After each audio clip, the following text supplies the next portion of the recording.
The words were out of her mouth before she could stop them.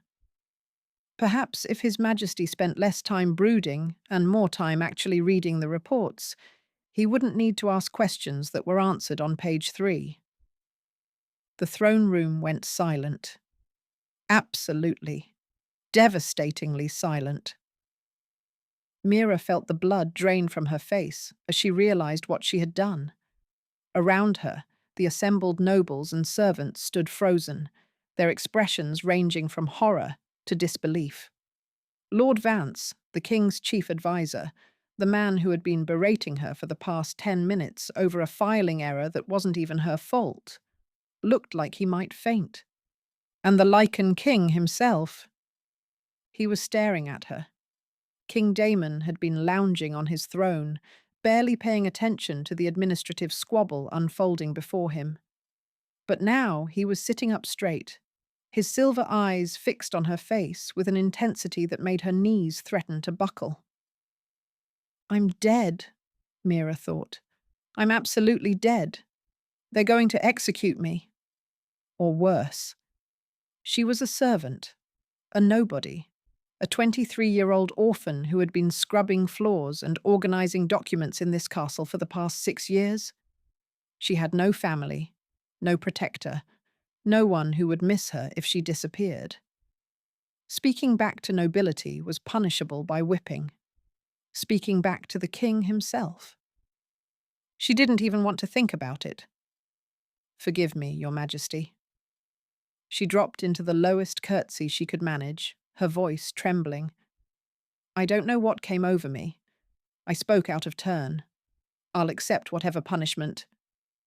Stop. The single word cut through her apology like a blade. Mira froze, still bent in her curtsy, too terrified to move. Footsteps, heavy, deliberate, coming closer. She watched a pair of black boots enter her field of vision and stop directly in front of her. Stand up. She forced herself to obey, straightening slowly until she was face to face with the Lycan king. He was terrifying up close. Tall enough that she had to crane her neck to meet his eyes. Broad shoulders, powerful build, the kind of body that was built for violence. His hair was dark as midnight, cropped short, and a thin scar ran across his left eyebrow. But it was his eyes that truly unnerved her. Silver as moonlight, sharp as knives, seeing everything and revealing nothing. Those eyes studied her now, with an expression she couldn't read. "What is your name?" he asked. "Mira, Your Majesty.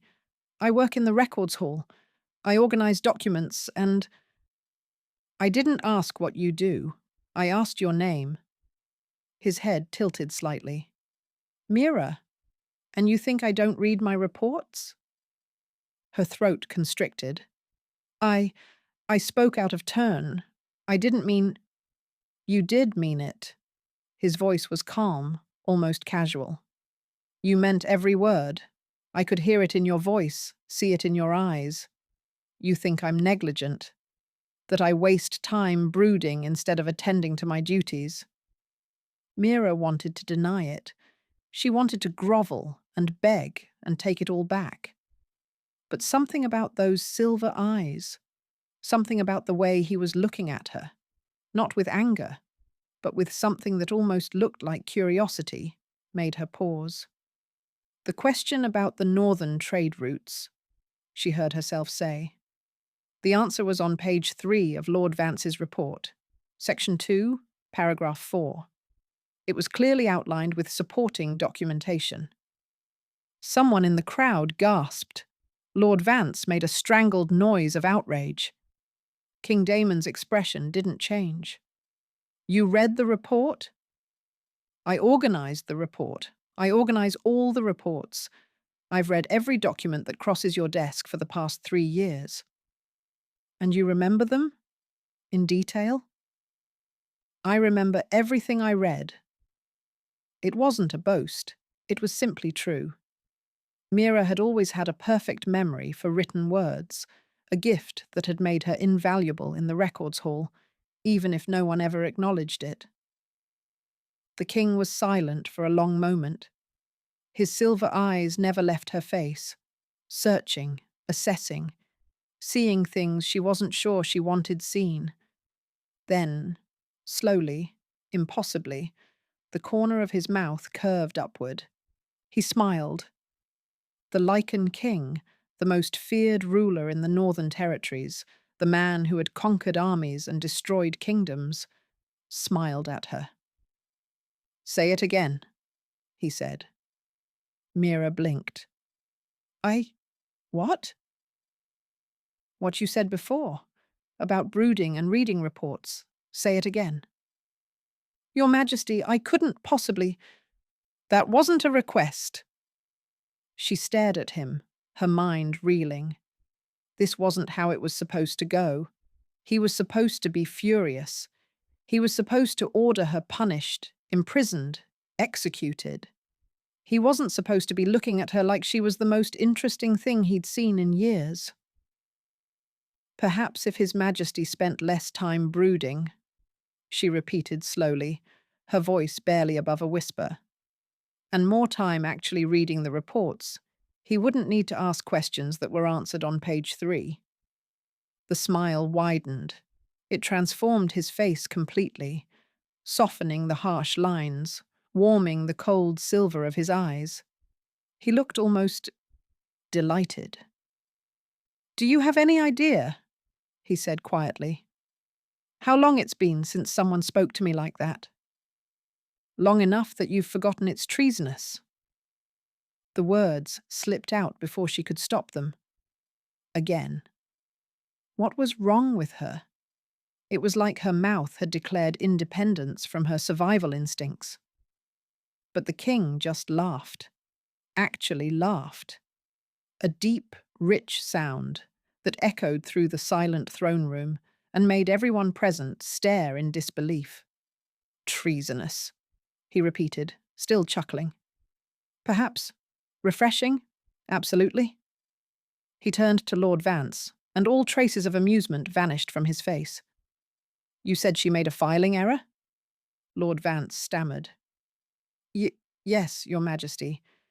The quarterly taxation reports were misfiled, and Were they misfiled? Or did you simply not look where they were supposed to be?" The advisor's face went pale. That is to say, the taxation reports are filed under Revenue Collection Quarterly Assessments," Mira said quietly. "Third shelf, second cabinet, organized by region and date, where they've been filed for the past 4 years." King Damon's silver eyes glinted. "Lord Vance, did you check the third shelf, second cabinet?" The silence that followed was answer enough. "Leave us," the king commanded. "All of you, except her." The throne room emptied in seconds. Nobles and servants alike fled as if the room was on fire, leaving Mira standing alone before the king. The massive doors slammed shut behind them, and suddenly the cavernous space felt very small. "You should be running too," the king observed. "Most people would be." "Would it matter?" Mira asked. "If you wanted to punish me, you could catch me before I reached the door." "True." He circled her slowly, like a predator examining prey. "But I don't want to punish you, Mira of the Records Hall. I want to understand you." "There's nothing to understand. I'm a servant. I organize documents. I spoke out of turn, and I should be—" "You should be terrified." He stopped in front of her again, close enough that she could feel the heat radiating from his body. "But you're not. You're nervous, yes, confused, but not afraid. Why?" She didn't have an answer. She didn't understand it herself. Something about him, something beneath the fearsome reputation and the cold silver eyes, told her that she wasn't in danger, that for all his power, for all his capacity for violence, he wouldn't hurt her. It was probably foolish. It was definitely irrational. But Mira had learned long ago to trust her instincts. "Because you smiled," she said finally. "When I spoke back to you, you didn't look angry. You looked—" She searched for the right word. "Relieved. Like you'd been waiting for someone to say something real to you, and you'd almost given up hope." The king went very still. His silver eyes bore into hers, and for a moment she saw something flicker behind them. Something raw and unguarded. Something lonely. Then it was gone, hidden behind a mask of composure. "You see too much," he said quietly. "I read too much," she corrected. "People are just another kind of document." That earned her another smile, smaller this time, almost private. "I think," King Damon said slowly, "that you are wasted in the records hall, Mira. I think you are something far more valuable than anyone has ever realized. And I think—" He paused, his silver eyes gleaming with something she couldn't name. "I think I want to find out exactly what." Mira's heart pounded against her ribs. She had no idea what was happening, no idea what any of this meant. But as the Lycan king looked at her like she was a puzzle he intended to solve, she felt something shift inside her chest. Something that felt terrifyingly like possibility. 3 days later, Mira was summoned to the king's private study. She had spent those 3 days in a state of constant anxiety, waiting for the other shoe to drop. Surely he had reconsidered. Surely he had realized that tolerating insolence from a servant, no matter how amusing he found it in the moment, set a dangerous precedent. Surely she was about to be whipped or dismissed, or worse. But the summons said nothing about punishment. It simply commanded her presence at the 10th hour. So here she stood, outside the heavy oak doors of the king's study, her heart hammering against her ribs like a trapped bird. The guard opened the door. "The servant Mira, Your Majesty." "Send her in." She stepped inside, and the door closed behind her with a sound like a death knell. The study was smaller than she expected. Warm, almost cozy, with bookshelves lining every wall and a fire crackling in the hearth. King Damon sat behind a massive desk, piled high with documents, his silver eyes lifting to meet hers as she entered. "You actually came," he said. "I half expected you to run." "Where would I go, Your Majesty?" "Anywhere. Everywhere. Most people in your position would have fled the castle by now, certain that I was planning some elaborate punishment." Mira clasped her hands in front of her to hide their trembling. "Are you? Planning an elaborate punishment?" "No." He gestured to the chair across from his desk. "Sit." She sat, perching on the edge of the seat like she might need to bolt at any moment. The king studied her for a long moment, his expression unreadable. Then he slid a document across the desk toward her. "Read this." Mira picked up the parchment, her eyes scanning the contents. It was a formal decree, written in the official script of the royal court. As she read, her confusion deepened. "This is an appointment," she said slowly, "to the position of royal archivist." "Correct." The royal archivist advises the king directly on matters of historical record and documentation. It's one of the highest non-military positions in the court. "Also correct." She looked up at him, completely lost. "I don't understand." "What's to understand? You said you've read every document that crosses my desk. You said you remember everything. You noticed details that my own chief advisor missed." He leaned back in his chair, silver eyes glinting. "You're wasted in the records hall, Mira. I'm offering you a position that actually uses your abilities." "But I'm a servant."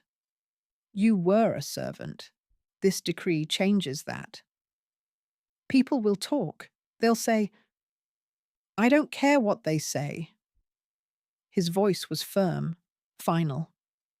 I care about competence. I care about honesty. I care about having people around me who tell me the truth instead of whatever they think I want to hear. He paused. You told me I was negligent. To my face. In front of my entire court. Do you have any idea how valuable that is? Mira stared at him. Most kings would call it treasonous. Most kings are surrounded by sycophants who tell them they're brilliant while the kingdom crumbles around them. Something bitter flickered in his expression. I've been ruling for 200 years, Mira. I've watched my court become a pit of liars and flatterers. Everyone wants something from me. Everyone is afraid of me. And I am... He stopped, jaw tightening. Lonely, she finished quietly. His silver eyes snapped to hers. For a moment, she saw that raw, unguarded thing again, the loneliness she had glimpsed in the throne room. Then it was gone. You see too much, he said again. You keep saying that, but you summoned me anyway. Yes. He held her gaze. I did. Silence stretched between them, heavy with something Mira didn't understand. The position comes with quarters in the East Wing. The king continued, his voice businesslike once more. Private rooms, a salary, access to the restricted archives. You'll report directly to me, no intermediaries. And if I refuse? Then you go back to the records hall and we pretend this conversation never happened. He tilted his head. But you won't refuse. You sound very certain of that. I am. He leaned forward, resting his forearms on the desk. Because you're curious. I can see it in your eyes. You want to know why I'm really doing this. You want to understand what game I'm playing. He wasn't wrong. Mira hated that he wasn't wrong. Fine, she said. Then tell me, why are you really doing this? I told you. Your abilities... No. The real reason? She met his gaze steadily, refusing to look away. You could have a dozen archivists with perfect memories.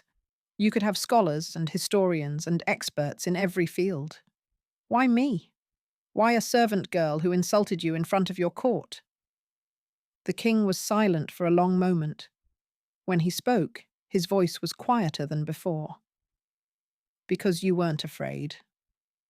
Mira blinked. What? Everyone is afraid of me. Everyone.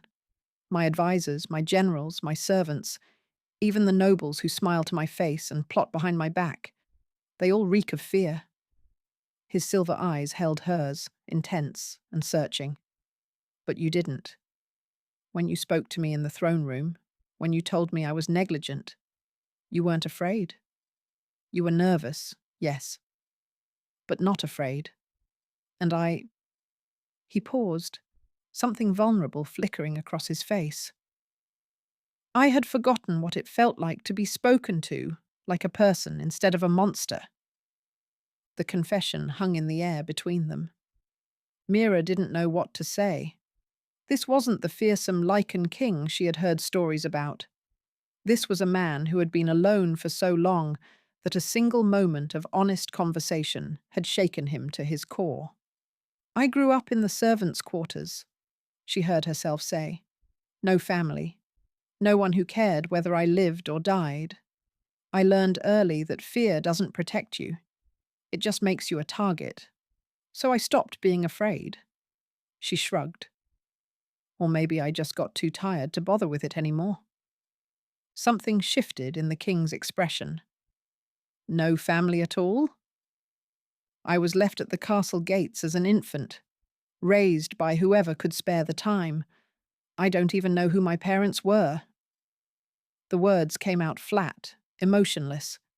She had long since stripped them of any power to hurt her. I'm nobody, Your Majesty. Literally, nobody. I have no past, no connections, no reason for anyone to care about me. I'm just here. You're not nobody. His voice was sharp, almost angry. You're one of the most intelligent people I've ever met. You have a gift that most scholars would kill for, and you have something even rarer: courage. Real courage, not the kind that comes from having nothing to lose. Mira's throat tightened. No one had ever spoken to her like that. No one had ever looked at her the way he was looking at her now, like she was something worth seeing. Take the position, the king said softly. Let me show you what you could be, if someone actually gave you a chance. She should refuse. She should go back to her quiet, invisible life in the records hall, where no one noticed her, and nothing changed, and she was safe in her insignificance. But those silver eyes held hers like a promise. And Mira realized, with a sharp pang of terror, that she didn't want to be invisible anymore. All right, she whispered. I'll take it. The king smiled, that same unexpected, transformative smile from the throne room. Good, he said. Then let's begin. 2 weeks into her new position, Mira made a discovery that changed everything. She had been working late in the restricted archives, cross-referencing old treaties with current territorial maps, when she found it. A document buried at the bottom of a chest that hadn't been opened in decades, its seal still intact, its contents preserved perfectly. It was a birth record, her birth record. The parchment trembled in her hands as she read. A noble house. A scandal. An infant girl smuggled out in the dead of night to protect her from those who would use her bloodline as a weapon. She was not a nobody. She was the last surviving heir of House Ashwood, a family that had been massacred 23 years ago in a political coup. A family whose lands and titles had been absorbed by Lord Vance's ancestors. Lord Vance. The man who had tried to have her punished. The man whose family had killed hers. Mira didn't realize she was crying until a tear splashed onto the parchment. She scrambled to wipe it away, terrified of damaging the only proof of who she really was. Mira? She spun around. King Damon stood in the doorway of the archives, his silver eyes taking in her tear-streaked face, the document clutched in her hands, the way she was shaking. What's wrong? He crossed the room in 3 strides, concern etched into his features. What happened? She couldn't speak. She just held out the parchment, her whole body trembling. He took it gently, his eyes scanning the contents. She watched his expression shift. Confusion, then understanding, then something cold and dangerous. House Ashwood, he said quietly. I remember them. They were good people, loyal. When I heard about the massacre, He stopped, jaw tightening. I was told there were no survivors. There was one. Her voice came out broken. Me. Someone smuggled me out and left me at the castle gates, and I've been here ever since, scrubbing floors for the family that murdered my parents. The document crumpled slightly in Damon's grip. Vance. His grandfather orchestrated the coup. His family has been living in my ancestral home, spending my family's fortune, wearing my mother's jewels. A hysterical laugh escaped her throat. And I've been filing his paperwork, organizing his reports, making his life easier while he treats me like dirt beneath his boots. Mira, I'm not nobody. The words tore out of her like a scream. I was never nobody. I had a family, I had a name, I had a history, and they took it all away. They killed everyone I could have loved and left me to grow up alone, thinking I was worthless, thinking no one had ever wanted me. She broke off, unable to continue. The sobs came hard and fast. 23 years of grief and rage and loneliness pouring out in a flood she couldn't control. Then arms wrapped around her. Strong arms. Warm arms. The king pulled her against his chest and held her while she shattered, one hand cradling the back of her head, his voice a low rumble against her ear. "Let it out," he murmured. "I've got you. Let it out." She cried until she had nothing left, until her throat was raw and her eyes burned and her body felt hollow. Through all of it, he held her. He didn't offer empty platitudes. He didn't try to fix it. He just held her, steady and solid and present. When the storm finally passed, she became aware of several things at once. The warmth of his body against hers, the steady thud of his heart beneath her ear, the way his hand was stroking slow, soothing circles on her back. She should pull away. This was the king. She was his archivist. This was inappropriate, improper, potentially dangerous. She didn't move. "I'm sorry," she whispered into his chest. "Don't be." His voice was rough. "You just found out your entire life has been a lie. You're allowed to fall apart." "I don't fall apart. I don't—" She swallowed hard. "I don't let people see me like this. I can't afford to be weak." "This isn't weakness." He pulled back just enough to look at her face, his silver eyes fierce. "You've been carrying this alone for 23 years. The isolation, the invisibility, the belief that you didn't matter to anyone." His thumb brushed a tear from her cheek. "That ends now, Mira. You are not alone anymore." She stared at him, her heart pounding. "Why do you care so much? I'm just your archivist. I'm just—" "You're not just anything." His hand cupped her face, gentle despite its size. "You are brilliant. You are brave. You are the only person in 2 centuries who has spoken to me like I'm a man instead of a crown." His eyes searched hers. "And I have watched you for 2 weeks, Mira.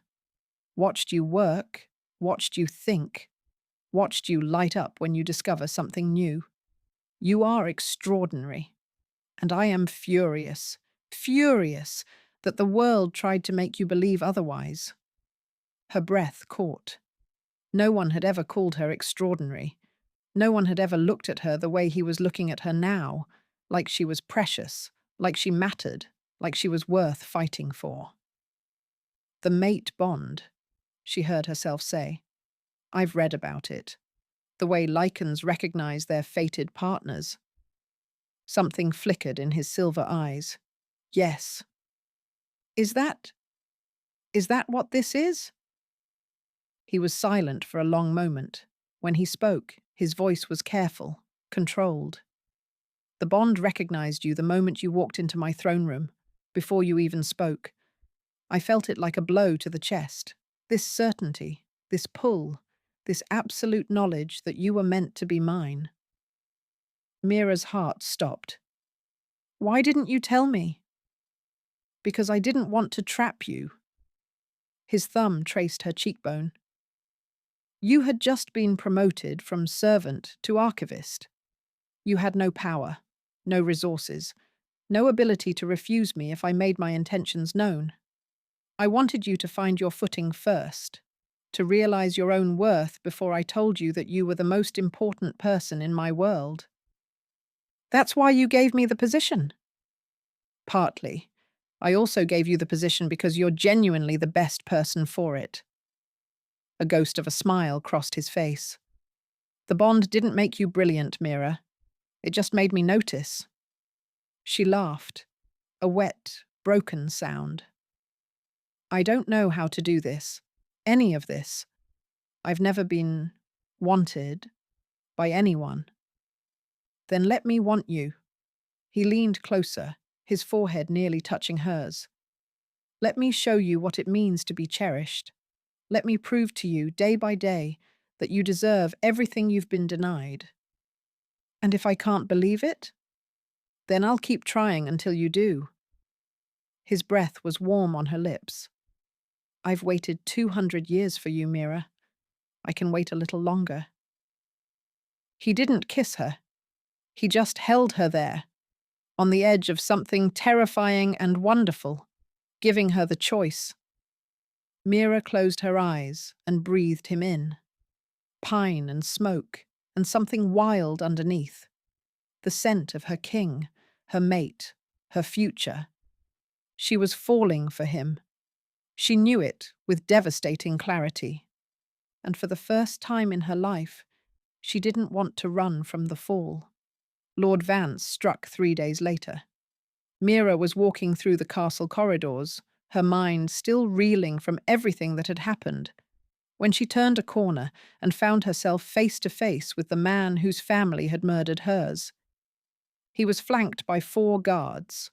Not the king's guards, she noticed. His own men. Private soldiers in Vance colours. "Lady Ashwood." He sneered the name like a curse. "Oh, yes, I know who you are. Did you think you could uncover that document and I wouldn't find out? I have spies everywhere, girl. I've been watching you since the moment the king plucked you from obscurity." Mira's heart hammered, but she kept her voice steady. "Then you know what your family did. The massacre, the theft, the lies." "I know my grandfather did what was necessary to secure our position." Vance stepped closer, his eyes cold. "And I know that you are a threat that needs to be eliminated, just like your parents were." Fear clawed at her throat, but beneath it was something else. Something hot and fierce that she barely recognized. Rage. "You think I'm afraid of you?" The words came out sharp, defiant. "I've spent 23 years being invisible, being nothing, being treated like dirt by men like you. And I survived.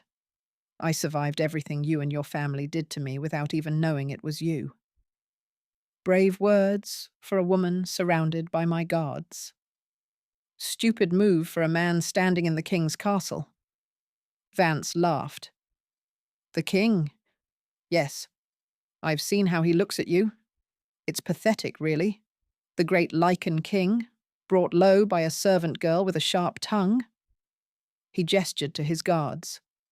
"But he's not here now, is he? And by the time he finds out what happened, you'll have had a tragic accident. Fell down the stairs. Slipped in the baths. So many dangers in an old castle." The guards moved toward her. Mira backed up, her mind racing. She could scream, but would anyone hear?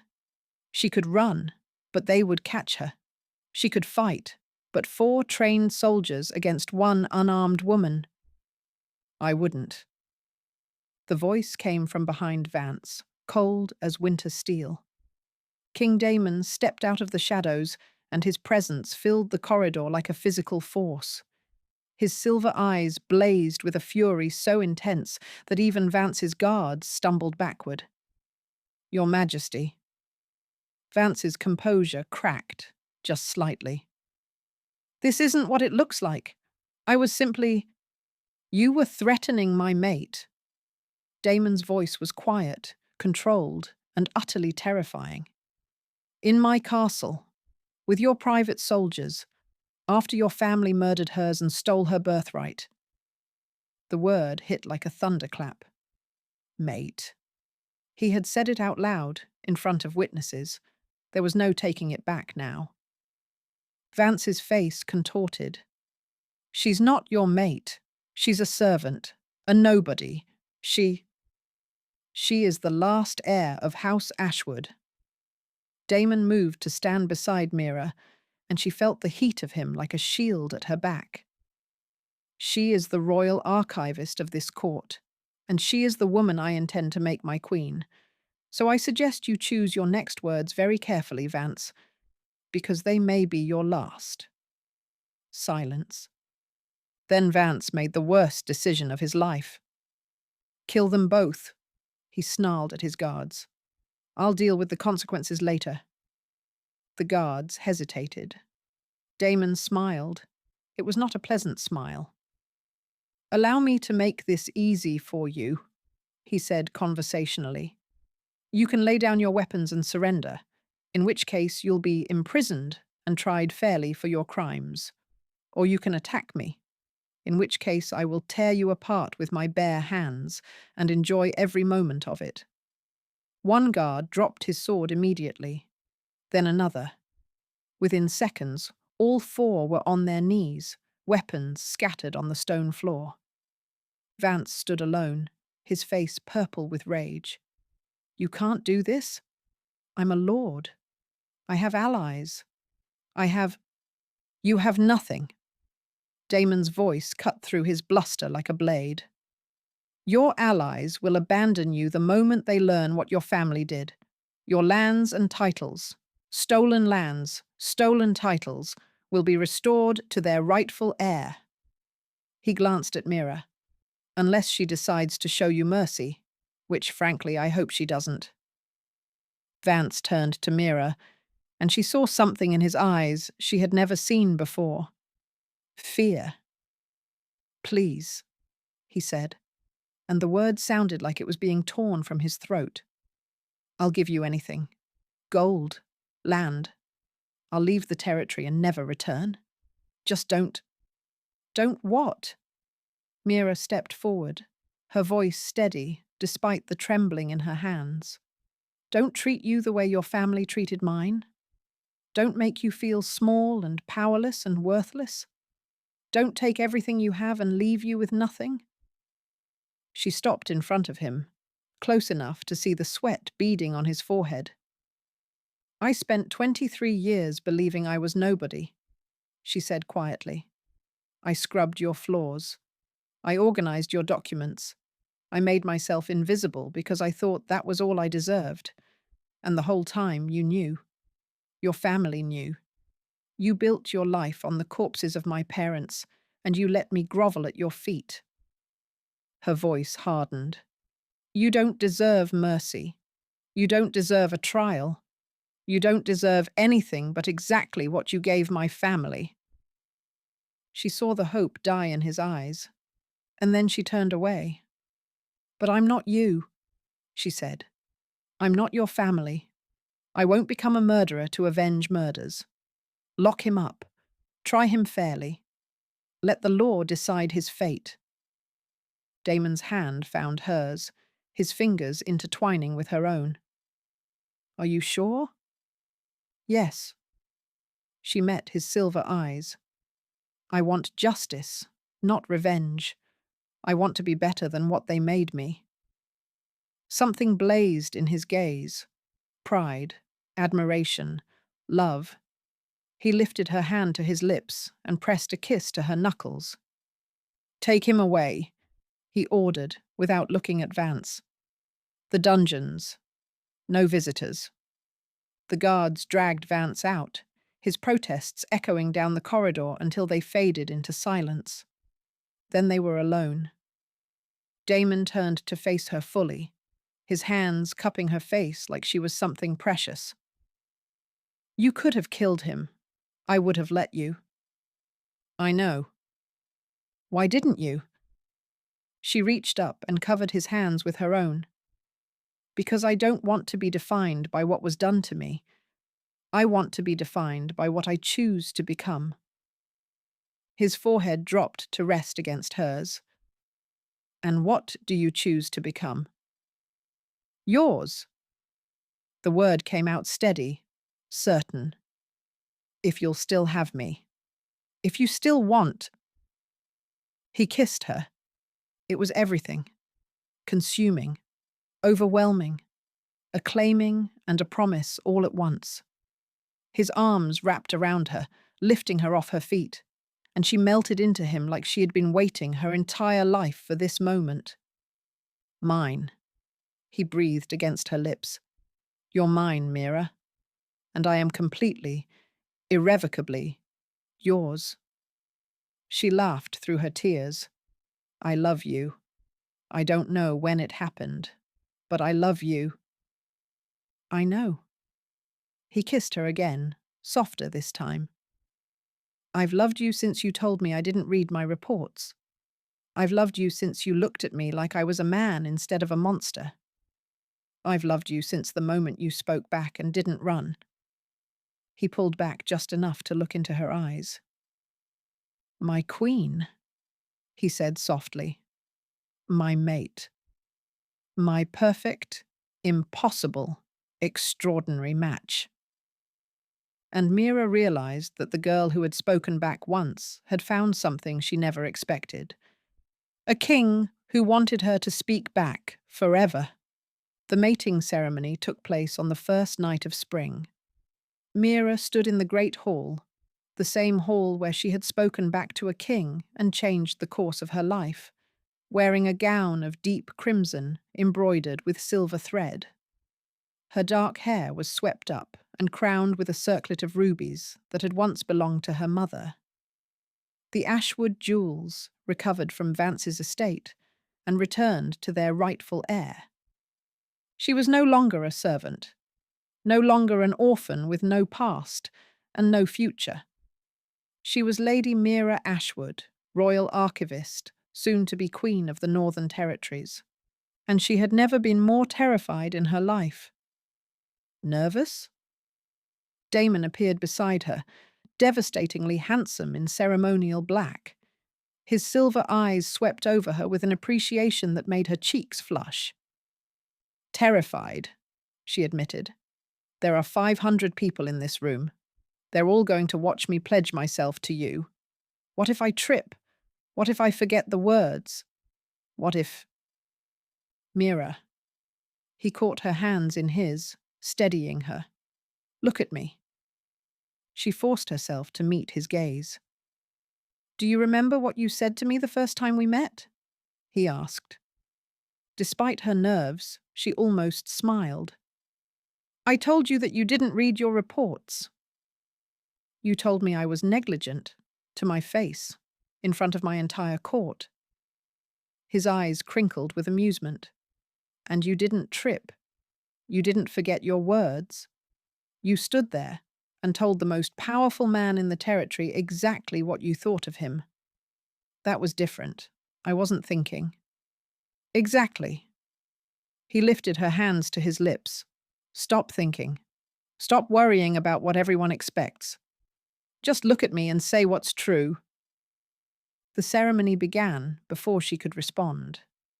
They stood facing each other before the assembled crowd, hands clasped, the ancient words of the mating bond echoing through the hall. When it came time for Damon to speak his vows, his voice rang clear and strong. I claim you as my mate, my partner, my equal. I pledge my life to your protection, my heart to your keeping, my throne to your wisdom. What was mine is now ours. What I am is now yours.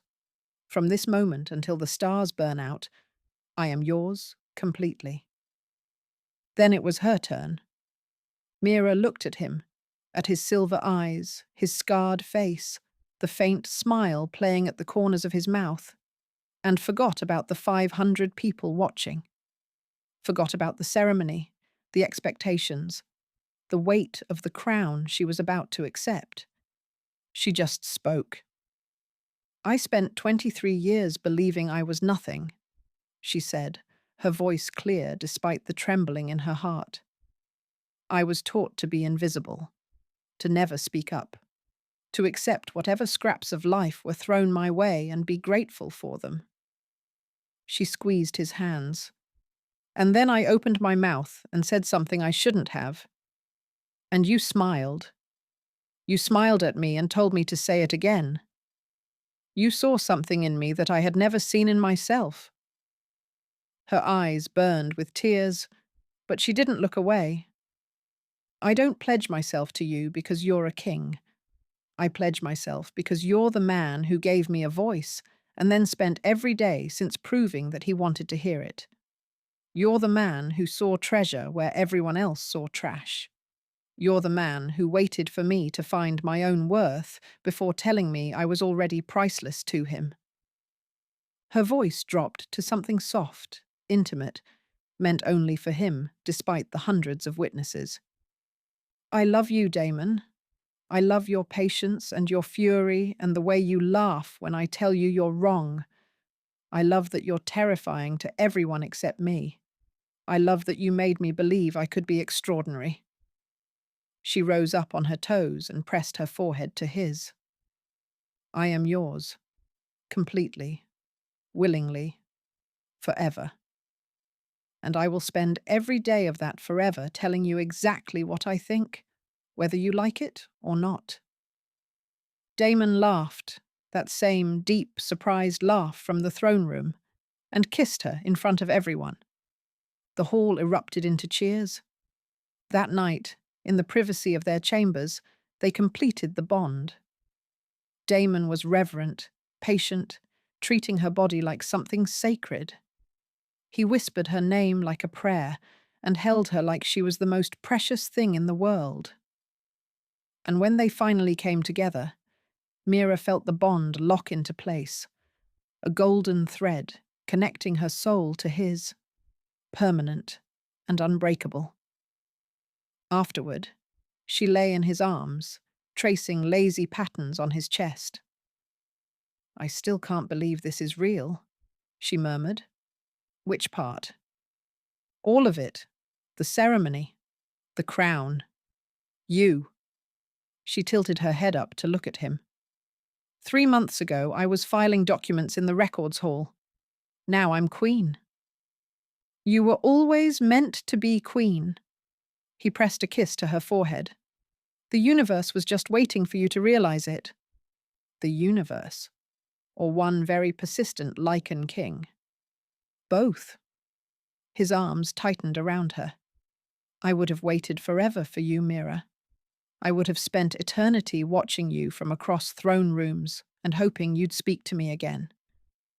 That's pathetic. Completely. He grinned against her hair. Say it again. She laughed and swatted his chest, and he caught her hand and kissed her palm. And she thought that this easy joy, this playful love, was worth more than all the crowns in the world. Lord Vance's trial concluded 2 weeks later. The evidence was overwhelming. Documents recovered from his estate detailed his family's role in the Ashwood massacre, the theft of lands and titles, the systematic erasure of any proof that survivors existed. He was found guilty of conspiracy, treason, and murder by proxy. He was executed at dawn on a cold spring morning. Mira did not attend. She felt no satisfaction in his death, no vindication. He was simply gone. A chapter closed. A wound that could finally begin to heal. But word of his fate spread quickly, and with it, word of who had brought him down. The servant girl who had spoken back. The lost Ashwood heir who had reclaimed her birthright. The queen who had shown mercy when she had every right to demand blood. 3 years later, Mira stood in the royal nursery, watching her daughter sleep. She was perfect. Silver eyes like her father, dark hair like her mother, and a stubborn set to her tiny jaw that promised she would be every bit as outspoken as the woman who bore her. Arms wrapped around Mira from behind, and she leaned back into Damon's warmth. She said her first word today. He murmured into her ear. I know. I was there. She said no. He sounded absurdly proud, looked the nursemaid right in the eye and said no. She's going to be just like you? Mira smiled. Is that a complaint? Never. He turned her in his arms, cupping her face in his hands. I fell in love with a woman who spoke back to me. I want our daughter to be exactly the same.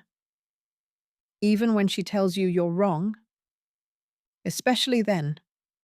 He kissed her softly. I love you, Mira. I love our life. I love everything you've made me. You made yourself. I just pointed out what you were doing wrong. He laughed, and she laughed with him, and in her crib, their daughter stirred and made a small sound of protest at being ignored. Mira picked her up and held her close, breathing in the sweet scent of her. She had been a servant girl who spoke back once. Now she was a queen, a mother, a mate, loved beyond measure, valued beyond words. And she would never, ever stop speaking her mind.